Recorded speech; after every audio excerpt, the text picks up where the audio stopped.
Election rally sa Zamboanga City. Naging ligtas at mapayapa sa tulong ng PNP.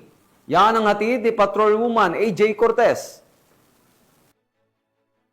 Tagumpay na naisagawa ng kapulisan ang pagbibigay seguridad sa isinagawang rally sa San Antonio Maria Claret Parish, Zamboanga City, nito lamang ika-21 ng Setyembre taong kasalukuyan.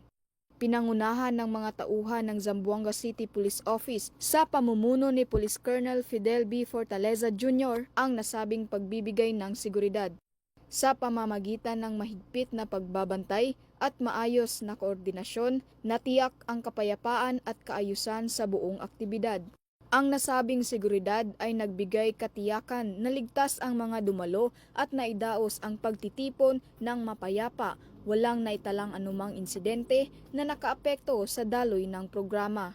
Muling pinatunayan ng Zamboanga City Police ang kanilang dedikasyon sa pagpapanatili ng kapayapaan at kaayusan at sa pagbibigay ng proteksyon sa bawat mamamayan sa mga pampublikong pagtitipon. Mula dito sa tanggapan ng kapulisan sa Rehiyon Siyam, ako ang inyong PNN Correspondent Patrolwoman AJ Cortez, alagad ng batas, tagataguyod ng Balitang Pulis.